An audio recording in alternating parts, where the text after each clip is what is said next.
که چیرې چین ته ولاړ سي او غواړي د دې هېواد د تېر تاریخ په اړه خبر سي نو بیجینګ ته ولاړ سي، او که غواړي د اوسني عصري چین په اړه معلومات ترلاسه کړي نو شانګهای ته ولاړ سي.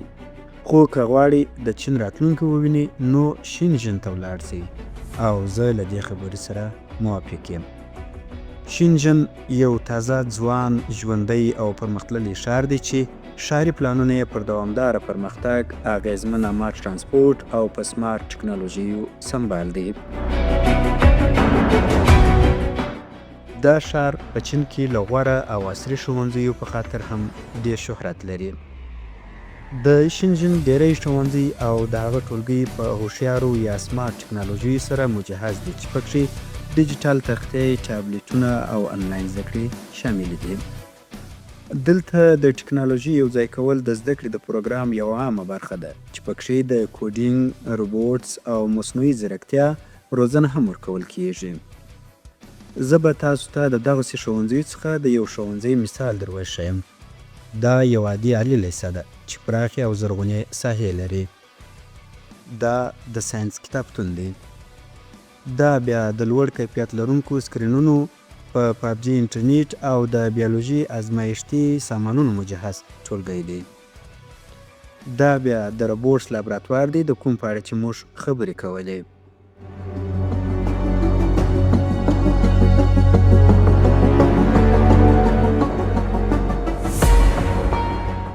دلته حتی د چین د نوي جوړ شوي C919 یا C919 الوتکې لپاره روزنیز سیمولیټر هم موجود دی.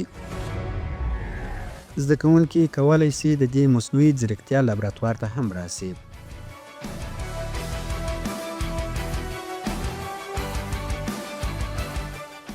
همداراز د هنرونو لپاره ځانګړي ځایونه هم شته.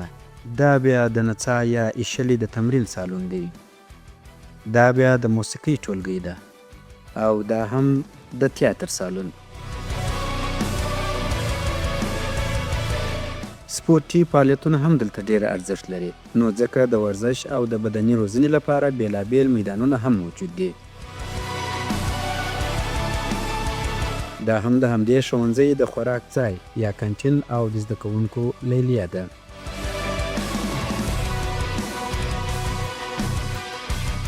نو ومولیدل چې په شینجن کې یوه ښوونځی په دغسې شکل وي.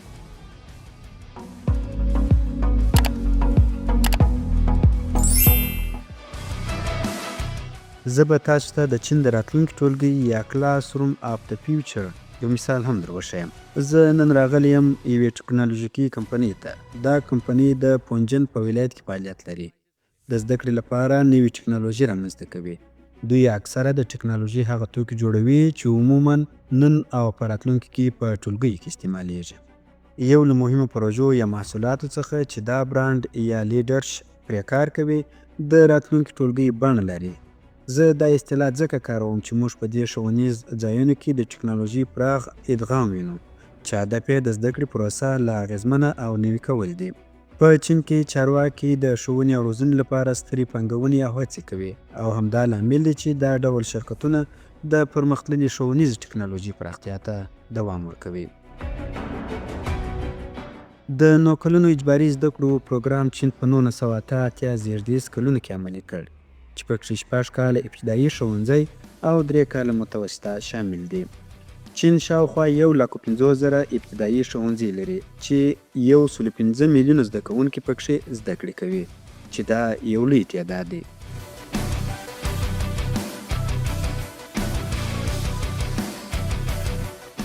دلته د ابتدایي زده کړو د شمولیت کچه 99% ته رسیږي.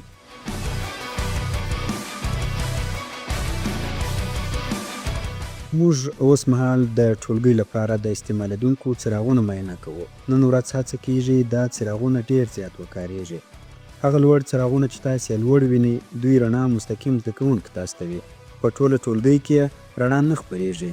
دا کار د دې لپاره کیږي چې هر زده کوونکی ښه ورته متوجه سي، ځکه رڼا یې د دوی توجه بلې خواته نه بیایي. دغه څراغونه ځانګړي سنسرونه هم لري چې د ټولګي طبیعي رڼا کشفوي، تر څو وپوهیږي چې د ټولګي کومې برخې ته د رڼا اړتیا شته. چین شاوخوا 80,000 متوسطه ښوونځي لري همدارنګه 14,000 لوړې ثانوي ښوونځي لري. د زده کوونکو د شمولیت کچه په ثانوي ښوونځیو کې د پام وړ لوړه سوې ده او په 2020 کال کې د ثانوي زده کړو عمومي شمولیت 9% ته رسېدلی و. شاوخوا 80 میلیونه زده کوونکي په متوسطه ښوونځیو کې او 40 میلیونه زده کوونکي په لوړو ثانوي ښوونځیو کې شامل دي. حکومت یې تخنیکي او مسلکي زده کړو ته هم وده ورکړې ترڅو هغو زده کوونکو ته بدیل فرصتونه برابر کړي چې علمي زده کړې تعقیبول نه غواړي. دا کار هغوی ته د لوړ کیفیت زده کړې او مسلکي روزنې ته لاسرسی ورکوي چې یو مثبت پرمختګ بلل کیږي. اوس مهال په چین کې د ډیرو ټولګیو په شا برخه کې سکرینونه لیدل کیږي چې زه یې حیران کړم. دوی نور یوازې دودیزه توره تخته نه کاروي بلکې دغه سکرینونه د انعکاس تکنالوژي لري چې زده کوونکي وکولای شي د ښوونکي معلومات ښه وویني او درک یې کړي. راځئ د ګاوکا په اړه وغږیږو چې د چیني زده کوونکو لپاره تر ټولو مهمه ازموینه ده او د لوړو زده کړو لپاره د وړتیا ټاکنه کوي. دا زموږ خورا سیالي لرونکې او د زده کوونکو لپاره له ډیر فشار ډکه ده چې زده کوونکي ورته کلونه تیاری نیسي. دا ازموینه د چینایي ژبې، ریاضي، انګلیسي او د زده کوونکو د تعلیمي مسیر مطابق د ساینس یا بشري علومو له ازموینو جوړه ده. په ټولګي کې څو کامرې لیدل کیږي ځکه چې د کرونا وبا پر مهال زده کړې نه دي درېدلې بلکې لیرې زده کړو ته انتقال شوي دي. زده کوونکي کولی شي له ټولګي سره وصل شي او درسونه تعقیب کړي. که کوم زده کوونکی د کوم دلیل له مخې هغه ورځ ټولګي ته نشي تللی نو درس ثبتیږي او وروسته یې لیدلی شي. د چین حکومت ژمن دی چې د خپل ناخالص تولید لږ تر لږه 4% په زده کړو ولګوي. دا هدف په وروستیو کلونو کې ترلاسه شوی چې ښوونې او روزنې ته د ملي پرمختګ د بنسټ په توګه ارزښت ورکوي.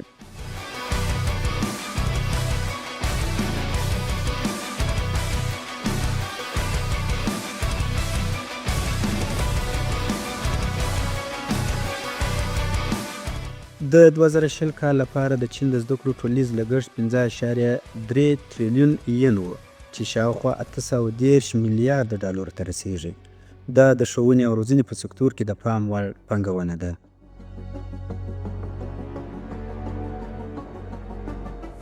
همداراز موږ او تاسې دا دی په ټولګي کې د کارونې لپاره بېلابېلې ځانګړتیاوې او وسایل وینو لکه د هوا پاکونکې آله.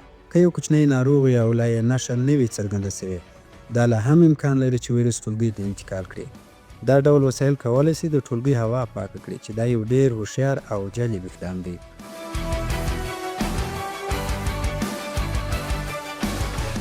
همداراز حکومت د ښوونځیو د ودانیو د جوړولو او د ترمیم لپاره د پام وړ بودیجه ځانګړې کړې په ځانګړي ډول د کلیوالو سیمو لپاره. په دې کې دا شامل دي چې ښوونځی عصري شي او په اړینو تعلیمي ټکنالوژۍ سره سمبال شي. سربیره پر دې د ښوونکو د معاشاتو د لوړولو، د دوی د مسلکي ودې او د روزنې د دوام لپاره هم پانګونه شوې ده ترڅو د تدریس کیفیت لا هم ښه شي. ما د زده کوونکو لپاره ځانګړي ډیزاین شوي میزونه او چوکۍ هم وکتلې چې د زده کړو پر مهال د بدن مناسب حالت تنظیموي.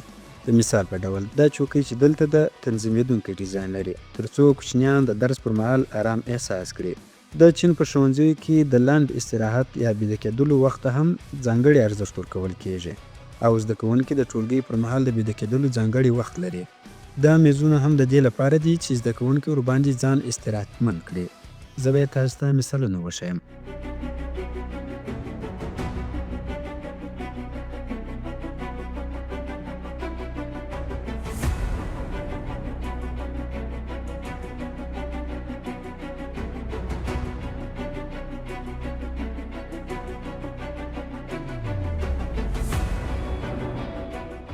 د کرونا وبا پر مهال آنلاین زده کړې ډېرې اړینې شوې او اوس هم دا هڅې روانې دي ترڅو د لرې پرتو سیمو زده کوونکو ته هم ډیجیټلي زده کړې برابرې شي او ورباندې پراخه پانګونه وشي.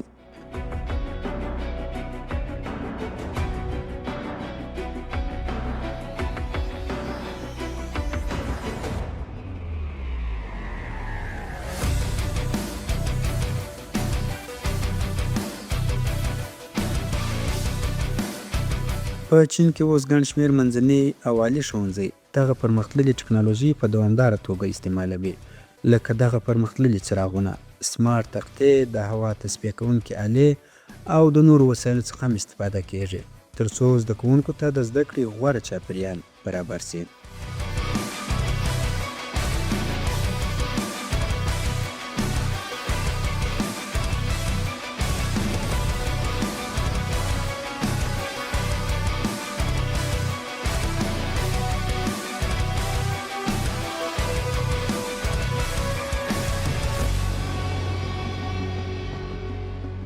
په تیرو لسیزو کې په چین کې زده کړو ته لاسرسی په حیرانوونکي ډول پراخ شوی.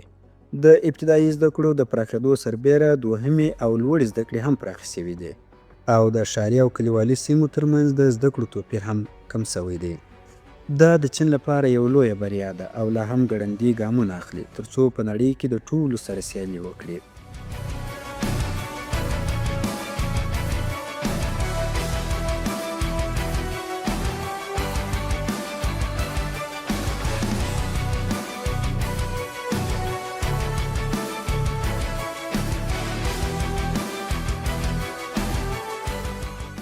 په چین کې د لوړ زده کړو موسسې په چټکۍ سره زیاتې شوې. تر 2020 کال پورې په چین کې 2700 پوهنتونونه او د لوړ زده کړو موسسې وې. د لوړ زده کړو د شمولیت کچه له 1990 کال چې هغه وخت کې 3.4% وه، دا په 2020 کال کې 4.50% ته لوړه شوې چې دا د پوهنتوني یا لوړ زده کړو ته د پراخ لاسرسي ښکارندویي کوي.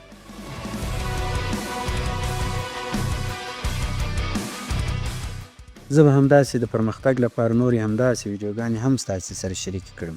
مننه له دې چې زما نقیب الله اسحاق سره واستئ. هیله ده خپل نظرونه او لارښوونې د راتلونکي لپاره راسره شریکې کړي.